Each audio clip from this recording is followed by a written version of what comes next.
what's the biggest new side hustle? Apparently, it pays $100 an hour. So today I want to talk to you about what this job is and also some other popular side hustles to boost your income.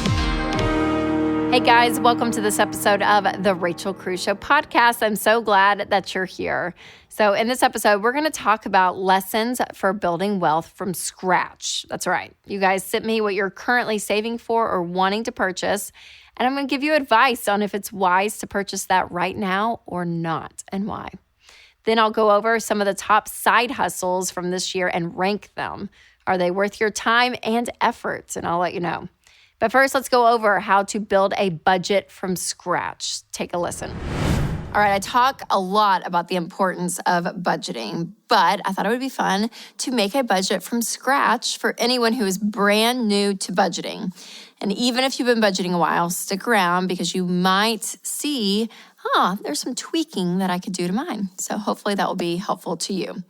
All right, I'll show you how to create all the categories that you need, decide what to prioritize, and how to plug in your numbers. And by the end, you'll have the tools and the knowledge you need to start making real progress in your financial journey. So let's start with step one, and that is gathering all your numbers. Okay, this is gonna be a lot of work, you guys, but it is worth it. So I want you to figure out, first and foremost, your total income for 1 month by adding up all the money that's coming into your account.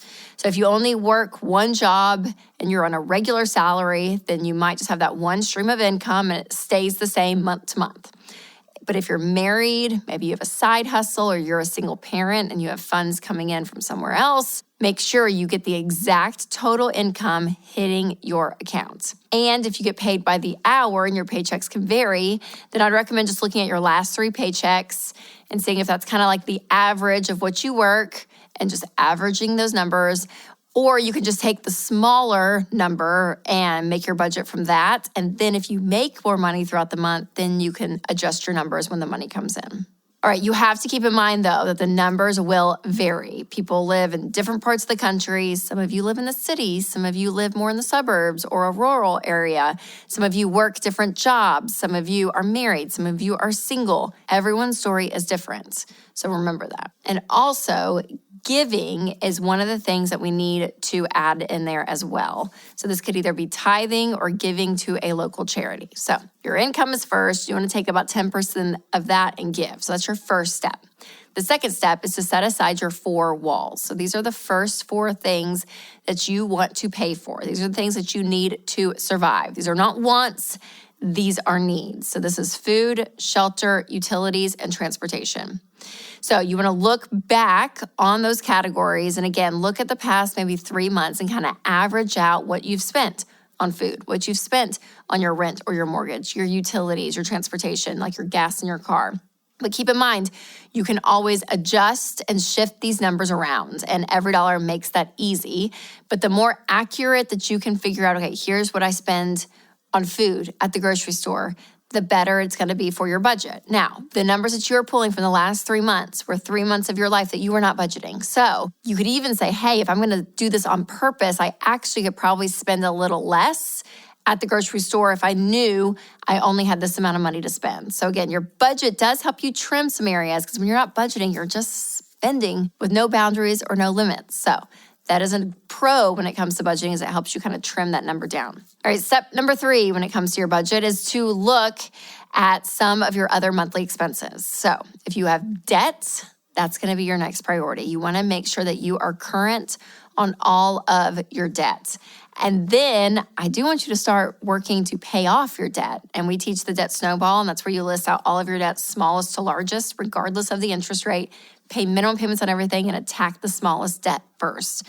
And that extra money is going to come from things like your grocery store trips when you were like, hey, squeeze some of that money down, like wherever you can find margin, you want to throw that extra margin at your debt. So after you're looking at your debt and you have at least your minimum payment being paid, then you want to look at what I call membership charges, or these are things that are very consistent in your budget. So gym membership, streaming services, subscriptions, even your monthly Amazon Prime charge. Like, these are great places to start. And while you're taking inventory of all of those kind of miscellaneous charges, ask yourself if you can eliminate any of these. It can feel really good when you cut some of these out of your life and you get more money back. All right, after the membership roundup, account for every other expense that may vary month to month that you need to prepare for. So think about, getting your hair done. If you get it done every other month, then divide the cost of what it takes to do your hair in half so that you're saving a little bit per month. So when it comes to get your hair done, you have the money to do it. Or maybe you take your car to get an oil change every 4 months,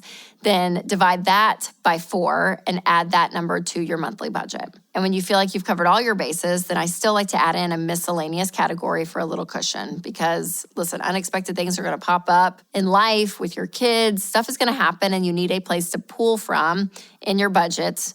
And the miscellaneous category is the best catch-all category. Step number 4 when it comes to your budget is saving money. So if you're on baby step 1 and that's saving $1,000, this is where this comes in. You're going to see all the things that you've cut out of your budget, take that extra money to save that $1,000.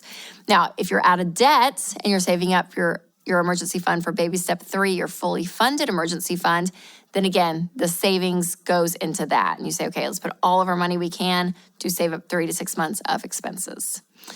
Finally, step number 5 is to make sure that you end with a zero-based budget. So this means your income coming in minus all of your expenses, including some giving and saving, should equal 0. So every single dollar has a job. When you put your income, when it hits your account, you're able to say, okay, this is exactly where every single dollar is going. And it's great because sometimes, again, you can go category to category and say, okay, I have to shrink this category to get to 0. Or maybe you had extra. That's always a gift. When you do your every dollar budget, you're like, oh, I have some extra up here. Then let's put it somewhere. So again, it takes a little bit of time to get that 0 at the bottom. Now, this is not 0 in your checking account, okay? This is 0 on your budget, that your income minus all those expenses, giving and saving, equals 0. So every dollar has a name. And don't be surprised if this takes you a few months to get the hang of it. Usually it's about 90 days. It's 3 months to get your budget to work. So give it time, have an open mind, and keep adjusting those categories as needed. So once you do this, you guys, and you get the hang of it, you're gonna really feel what it means to be in control of your money. And I'm telling you, even if it's hard, keep at it because you're going to learn some really valuable stuff as you work this budgeting process. So I want you to download the EveryDollar app, browse around it, and look and just see, okay, what's in this? What does it look like? Plug some numbers in and actually start getting a handle on taking your income and using it to the best of your ability because that's what I want for you. You work hard to get money in your bank account. You work hard for your income and you want it to go as far as possible, and a budget helps you do that. So one of the things that I love doing with my family is playing games. And now that my kids are at the age where they can actually understand them, can I tell you one of our favorite games to play is Telestrations. You guys, this is one of the funniest games ever. You can play with your friends, with your family. Think about the game Telephone, the old school game of telephone, and then Pictionary. Combine the two, and that is Telestrations. And I have laughed so hard playing this game. And it's really great, too, because you can even sit back and chat with your friends. It's not like a really intense game, but it is so, so fun. So start making memories and go now to get Telestrations at Walmart or wherever you buy board games. All right, some side hustles are low effort, high reward. Others, not so much. CNBC just shared an article saying that an AI-based job is the biggest new side hustle. Apparently, it pays $100 an hour. So immediately, I'm wondering if this is too good to be true, but it sounds like at the least, it's worth investigating. So today I want to talk to you about what this job is and also some other popular side hustles that might be interesting to you. I'm going to be ranking them based on 2 things. First and foremost, how easy is it to start? And number 2, how much would you make? And I'll give it an overall score on how much I would recommend based on that information. So according to the article that I mentioned earlier, many companies are trying to compete with their competitors by producing tons of content on websites and social media in order to fast-track growth of their brand. And leaders started to give regular keynote presentations or webinars to their employees internally in addition to presenting at large conferences. So this trend has created an opportunity for more written content on behalf of the company, like blog posts, newsletters, social media shares, LinkedIn updates. But doing this is extremely time-consuming for corporate leaders, and it really isn't realistic. So this new side hustle is called an AI content assistant. So this person would put the audio from a company's very important speech into a transcription service so that the content can be packaged by ChatGPT and shared on all sorts of platforms. It says you can literally copy and paste in a transcription and say, turn this into a 700-word blog article that has 5 tips. And then the assistant would take the transcription, put it into ChatGPT, give it a prompt, and then proofread the result when it's done. So apparently the paycheck can fall anywhere from $20 an hour to $100 an hour. It says it takes about a week to learn the ropes and understand how the digital service works, but you can access online tutorials to help you. And once you gain experience working with sites like Upwork and Fiverr, then you can add that skill to your LinkedIn skills so other companies can request your services. Plus, experts say the need for this job isn't going away anytime soon. So I'm going to rate this side hustle on a scale of 1 to 10 based on the 2 things that we mentioned before, how easy it is to get started and would it be worth it. So I'm going to give this, gosh, you guys, I'm going to say an 8. Like some people are really mad at AI, but I'm like, listen, if you can make that and actually do the work and understand it, and it takes about a week to understand it, that's a pretty good gig. But I don't give it a 10 out of 10 just because I get a little nervous. I don't know. There's like a 20% of me that's like, what is all of this? Okay, here are some other unexpected side hustles. Ready for this? A free website called Inbox Dollars pays you to watch short video clips. So this includes everything from movie previews to brownie recipes to the latest Kardashian recap. And all you have to do is watch the video clips and answer a series of questions afterwards. So, yep, sign me up. This is great. Now, I don't think that it's something that could ever replace a full-time job, but while you're relaxing on the couch and just scrolling on your phone already, might as well just make a few bucks, you know? And it says that the company has already paid out over $56 million to its users. So anyone can sign up as soon as they want. So yeah, I give this, I think a 10 out of 10, right? If you're gonna be watching videos on Instagram, might as well watch some other videos and rate them, get paid for it. Next up is a mock juror. So a mock juror reviews the evidence and renders a decision to help lawyers prepare for real cases. Participation usually requires a full day cooped up in a hotel conference room. You can sign up through sites like eJury or Online Verdict. It pays anywhere from $5 to $60 an hour. And you have to be a U.S. citizen over the age of 18 and don't have any past felony convictions in order to do this. Yeah, so I don't know if I would take away, if you have like a full-time job, to take a full day from your job to do this. So this is a hard side hustle because, again, it takes a lot of time. But if you have flexibility in your job and you can get more on that $60 an hour rate, heck yeah, I'd do it. So yeah, I'm gonna say 8 out of 10. Next is drop shipping. This job allows you to sell product online while not having to own or operate a physical location. So you can start drop shipping for a low cost of $100. Reason for this is because you aren't required to have inventory before selling. It relies more on third-party suppliers to handle the inventory warehousing and order fulfillment. It says that you can make anywhere between $1,000 and $3,000 a month if you work 10 to 15 hours a week. Pros are less upfront capital required, easy to start, low overhead, flexible location, and a wide selection of products to sell. The cons is low profit margins depending on how niche that product is that you're selling. Also, supplier errors and no control over supply chain. Oh man, I don't know why this one makes me more nervous. There's a lot out of your control here. It pays great, obviously. So I guess if this is a thing that you really research and you feel good about it, but I'd say for the majority of people, this is a hard one just to kind of plug into. So I'm gonna give this a lower rating of 4 out of 10. Again, if you have a thing that you're oh yeah, this is easy to do, you could go for it, but it seems like a lot on the line of things that you can't control. This next one immediately catches my attention. It's a mystery shopper. Yep. Have you ever worked retail and you probably had a manager threaten this to make sure that you go above and beyond in customer service? Well, companies want to know that their employees are being helpful to every customer all the time. But the most important leaders of the company can't just pull like an undercover boss situation. So they create a little spy to come in, and that's where you could come in.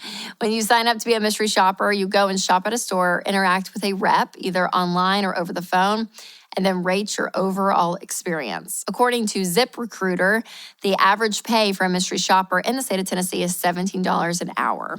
The only catch is that apparently this job is at a high risk for scams, so make sure that you never give out personal information or bank account details to a random internet source without officially setting up your employment and getting started with this work. Okay, the mystery shopper, I'm gonna go 5 out of 10. I'm like 50-50 comfortable on this. Again, there's a lot to kind of sort through. It's a lot of effort on your end in the sense of like going, you're gonna have to maybe do some work after the experience and all of it. I just think you could find something more for $17 an hour that, again, it's kind of more on your terms. It's my gut reaction. All right, next is selling thrift store finds online. So this article suggests selling specialty or novelty items on eBay if you have a good eye for antique finds.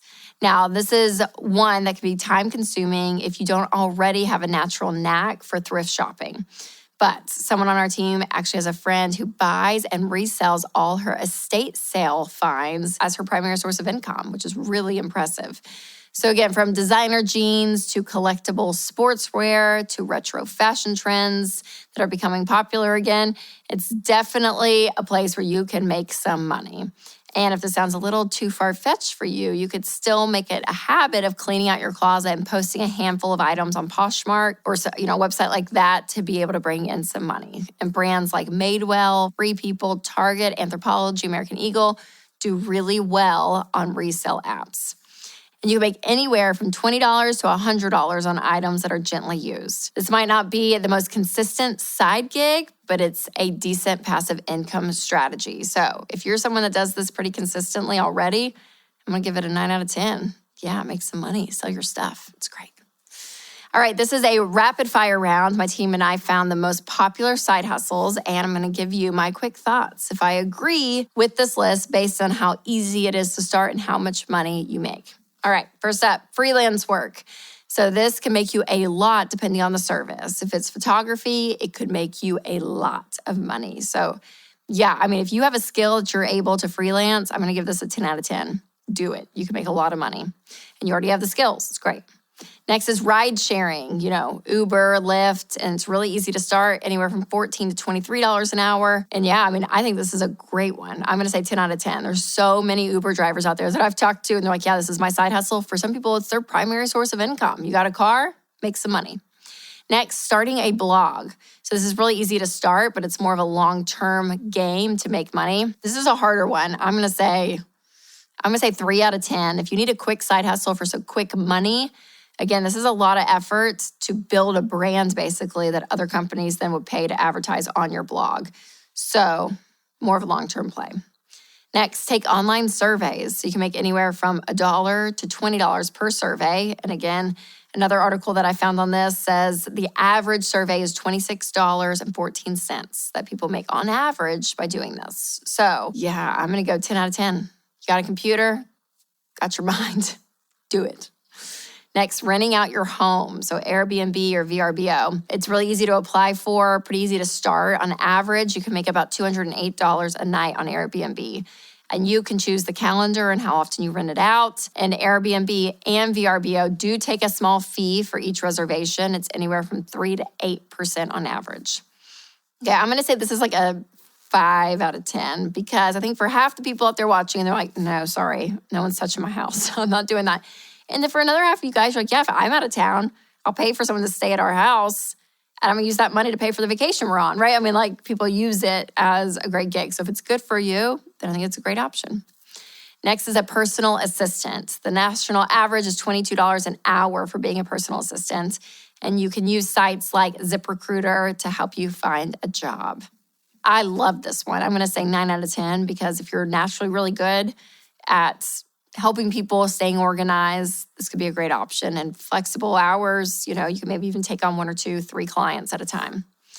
Next is proofreading. You can make as low as $12 an hour, as high as $30 an hour. You need a laptop or a desktop computer, reliable internet, Microsoft Word to get started. I'm going to say 6 out of 10 on this one. You have to be actually really good at this or people aren't going to hire you. So if you have a knack for proofreading and English and all of that, do it. Dog sitting. If you love dogs, this is great, right? Coworkers, friends, family, if they need your help, you are there. You can make anywhere from $20 to $30 a day or $45 to $75 a night or even $250 to $400 a week. Again, this varies depending on your area, state by state, all of it. But I mean, if you have the ability to do this, I think it's a great gig, 10 out of 10 for me. Babysitting. So when doing research, this one was all over the board because it all depends on where you live. However, the national average today is $17.95 an hour, which is awesome. So if you're in a great area and you have some families that you know, absolutely. Take a night or two, babysit, make some money, 10 out of 10. Tutoring online, the national average is $18.46 an hour. So if you have a certain subject that you love, then I definitely recommend this one. It's going to be a little bit harder. I'm going to say 5 out of 10 because you actually have to have the knowledge in a specific subject to do this and do it well. So it's not for everybody, but I think it's great. Okay, so based on that entire list, I'm going to say freelance work would probably be my favorite because it's a skill you already know, you already have, and you can make a lot of money doing that skill elsewhere. So that's what I would say. 2 thumbs up for that one. But there's a lot of great options out there, you guys. And let me know in the comments which side hustle really surprised you most and maybe one that we didn't mention on here because this is a place that a lot of people can make income, especially if you're getting out of debt or building up an emergency fund. This is a great way to boost your income. Hey guys, it's Rachel. If healthcare costs are increasing while your available choices are decreasing, check out Christian Healthcare Ministries. CHM is a biblically based health cost-sharing ministry, and it's an affordable alternative to health insurance. Find out more at chministries.org/budget. That's chministries.org/budget. So one of my favorite things to do is chat with you guys on social media. I love hearing your questions and talking through real life money decisions that you're making. So today I want to respond to a few of them. I posted a little question box on my Instagram story a few weeks ago. You can find me at Rachel Cruz, by the way, if you're not following. And I asked what major purchases or investments you guys were saving for right now. And the responses were fascinating. So I'm going to share some of those and give my feedback. If I think it's a wise purchase, if I feel like you should hold off, I'm going to give you all my thoughts. And remember to keep in mind that circumstances may vary. So when it comes to personal finance, my advice tends to stay the same because of what I teach with the baby steps and what I've consistently seen proven about money over the years. But it can definitely depend on unique factors like debt, kids, investments, home ownership, all the things. So if all of those details are included here, I'll factor that in too. But I'm curious about whether you agree on my takes. So let's just check out the first one, should we? The first one says, I am saving up for a new car. My current car is 6 years old. Nothing wrong, but don't want to deal with future problems.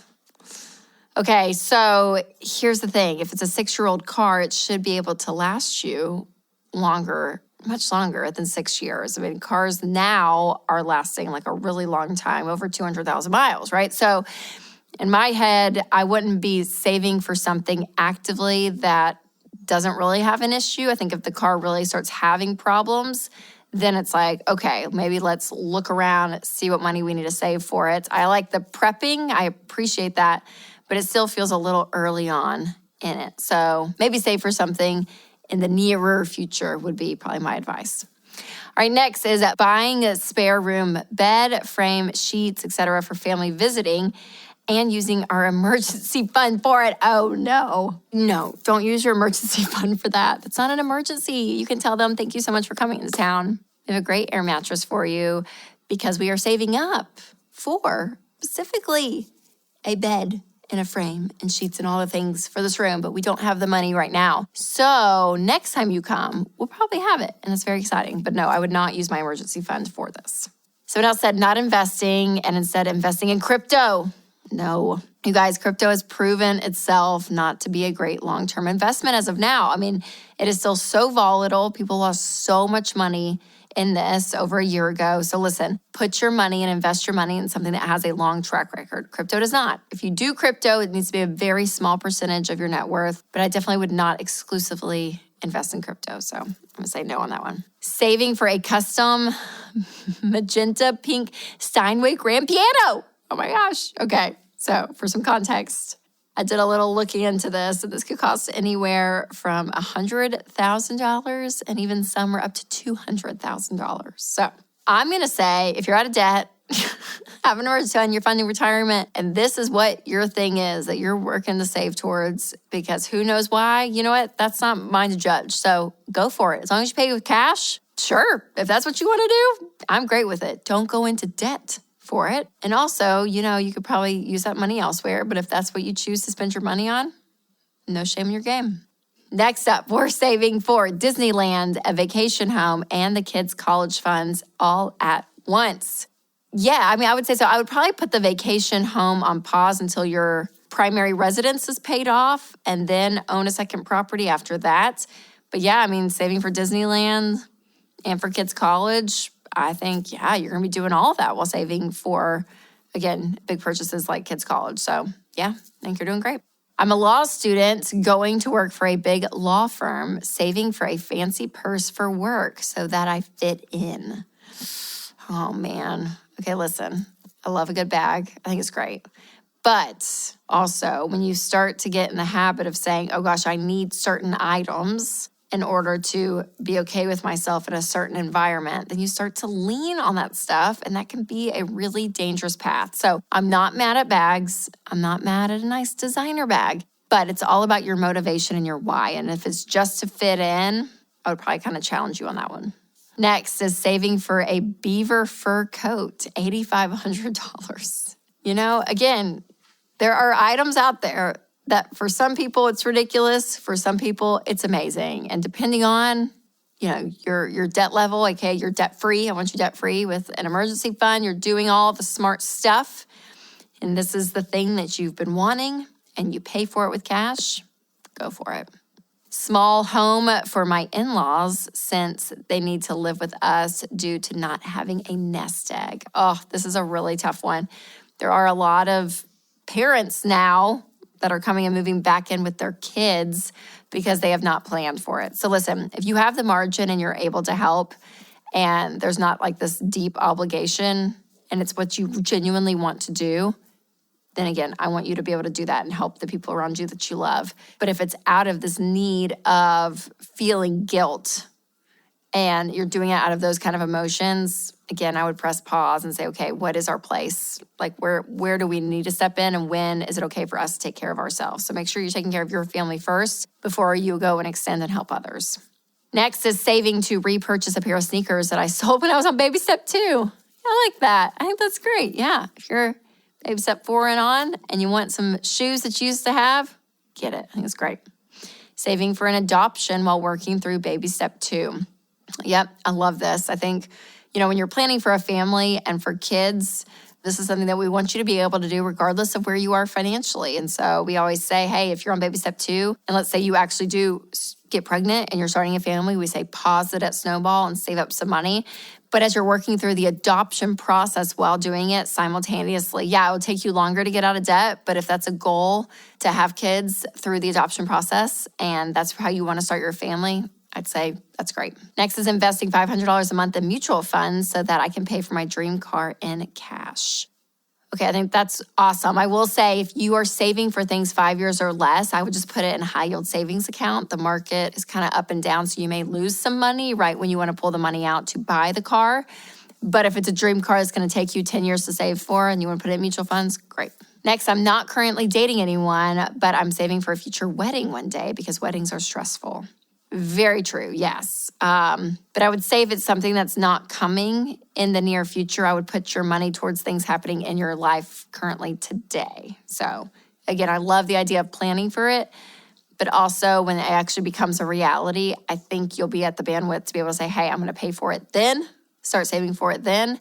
Or maybe you have some money saved, but you earmark it and use it as you please throughout the years too, if that doesn't happen. So I like the idea that you're planning, but I would put it towards more money happening and stuff in your life right now. Saving to enroll in a $20,000 real estate course so I can sell real estate. Okay. If you're doing just like residential real estate, even commercial real estate, I don't think it costs $20,000 to do that. So unless it's a very specialized certification on something very specific, maybe, but you might be falling for a scam. Just say that out loud. Next is saving for a wedding. Target goal is $20,000, which is expensive since our combined income is $70,000. Yeah, it is. But hey, if you got some time, try to do it, get some side hustles. But listen, if you don't get the $20,000, then just lower the expectations of the wedding and still pay with cash. Don't go into debt for it. Next is saving to be debt-free. I fall behind during the pandemic, and now I'm getting back on track. So great. I love it. Love it, love it, love it. All right, you guys, I love hearing what you're doing in your life, but there were like literally hundreds more of these responses. So I'm dying to know some of the thoughts on the savings goals that I just talked about. So drop a comment below and tell me what your favorite savings goal was and whether or not you'd spend money on that same thing. Let me know about the piano. That was the one that sticks out the most to me. Very expensive piano. I love hearing from you guys. It's so fun doing those question boxes on Instagram because you guys show up, give us good content, and it's fun to hear what you're looking at to purchase. So thanks you guys for participating. And thank you all for listening to this episode. If you have a friend who you know would love this, please share it. It is so helpful to get the word out. And leave a review if you can. Again, it helps us out so much and helps more people see this show. All right, you guys, thanks again for listening. And remember to take control of your money and create a life you love.